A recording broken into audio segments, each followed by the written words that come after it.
Hi all, അസ്സലാമലൈക്കും. Welcome back to Silna's kitchen.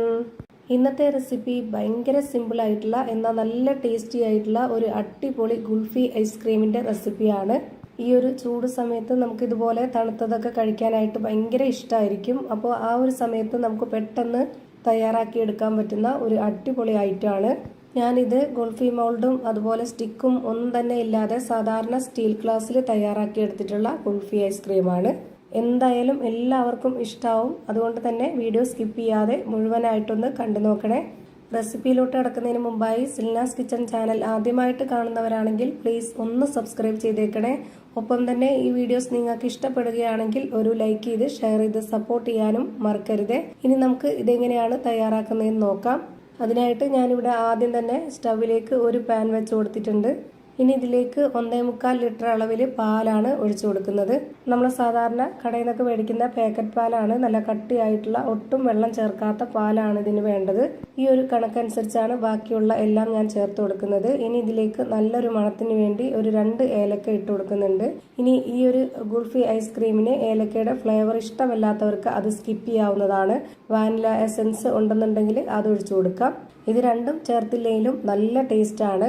ഈ പാല് നമ്മൾ ഇടയ്ക്കിടയ്ക്കൊന്ന് ഇളക്കി കൊടുക്കണം. പാട കിട്ടാതിരിക്കാൻ വേണ്ടിയിട്ടാണ് ഇങ്ങനെ ചെയ്യുന്നത്.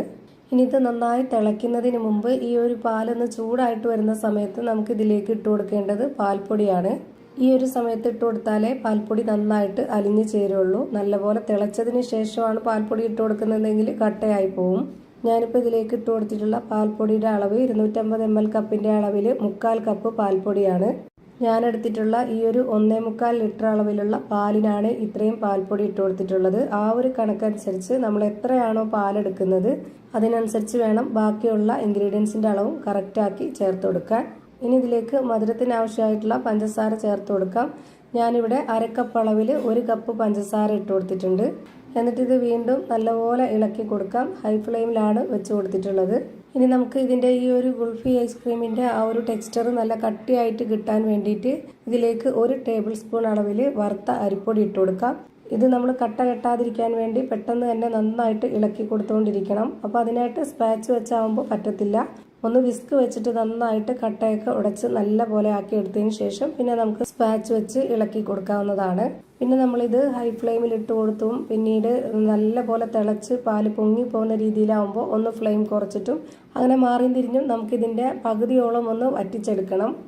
ആ ഒരു പരുവത്തിൽ നമ്മൾ ഇതിനെ റെഡിയാക്കി എടുക്കുമ്പോൾ മാത്രമേ നമുക്ക് കറക്റ്റ് പരുവത്തിന് ഗുൽഫി ഐസ്ക്രീം റെഡിയായി കിട്ടുള്ളൂ.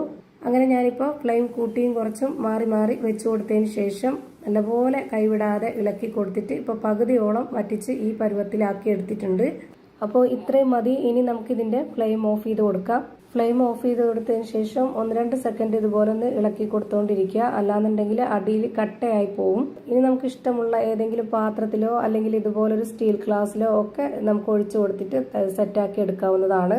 പെട്ടെന്ന് നമ്മൾ ഇതുപോലെ ഒന്ന് തയ്യാറാക്കി എടുക്കണമെന്ന് തോന്നുവാണെങ്കിൽ നമുക്ക് വീട്ടിൽ ചിലപ്പോൾ ഗുൽഫി മോൾഡും സ്റ്റിക്കൊന്നും ഉണ്ടായിക്കൊള്ളണമെന്നില്ല. അപ്പോൾ നമുക്ക് ഇതുപോലുള്ള സ്റ്റീൽ ഗ്ലാസ്സിൽ തയ്യാറാക്കി എടുത്താൽ മതി. അതുപോലെ സ്റ്റിക്കിന് പകരമായിട്ട് നമുക്കിത് കയ്യിലെടുത്ത് കഴിക്കാൻ ബുദ്ധിമുട്ടാണ്. അതുകൊണ്ട് തന്നെ നമുക്ക് ഇതുപോലെ സ്റ്റീലിൻ്റെ സ്പൂണൊന്ന് ഇതുപോലെ ഇട്ട് കൊടുത്താൽ മതി. അപ്പോൾ അതിൻ്റെ ബാക്ക് വശം നമുക്ക് പിടിച്ചെടുത്തിട്ട് കഴിക്കാനും എളുപ്പമാണ്. കുട്ടികൾക്കാണെങ്കിലും വലിയവർക്കാണെങ്കിലും അത് നല്ലതായിരിക്കും. ഇപ്പം ഞാനിതാ ഗ്ലാസ്സിൽ ഒഴിച്ചു കൊടുത്തതിന് ശേഷം ഇതുപോലെ സ്പൂണും ഇട്ട് കൊടുത്തിട്ടുണ്ട്. ഇനി നമുക്കിത് ഫ്രീസറിൽ വെച്ചൊന്ന് സെറ്റാക്കണം. അപ്പോൾ ഞാനിതിപ്പോൾ തയ്യാറാക്കി എടുത്തിട്ടുള്ളത് തലേ ദിവസം വൈകിട്ട് 5 മണിക്കാണ് ഇത് ഫ്രീസറിൽ വെച്ച് കൊടുക്കുന്നത്. അത് ഞാൻ എടുക്കുന്നത് പിറ്റേ ദിവസം രാവിലെ 8 മണിക്കാണ്. അതായത് 15 മണിക്കൂറായപ്പോഴാണ് ഇത് കറക്റ്റ് സെറ്റായി കിട്ടിയിട്ടുള്ളത്. ഓരോരുത്തരും എടുക്കുന്ന ഇൻഗ്രീഡിയൻസിൻ്റെ അളവ് വ്യത്യാസം ഉണ്ടെങ്കിൽ അപ്പോൾ അതിനനുസരിച്ച് ടൈമും വ്യത്യാസം വരും.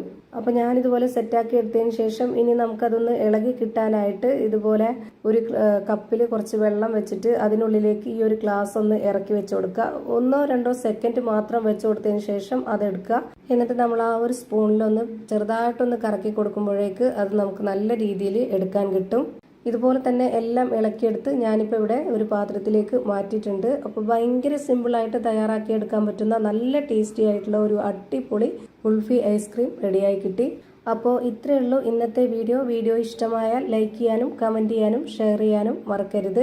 അതുപോലെ തന്നെ ഞാനിടുന്ന പുതിയ വീഡിയോസ് നോട്ടിഫിക്കേഷനായിട്ട് കിട്ടുന്നതിന് വേണ്ടി സബ്സ്ക്രൈബ് ചെയ്ത് ബെല്ലൈക്കൺ അമർത്തി അതിൽ ഓൾ എന്ന ഓപ്ഷൻ എനേബിൾ ചെയ്ത് കൊടുക്കാനും മറക്കരുത്. പുതിയൊരു വീഡിയോയുമായി വീണ്ടും വരും. Thank you for watching.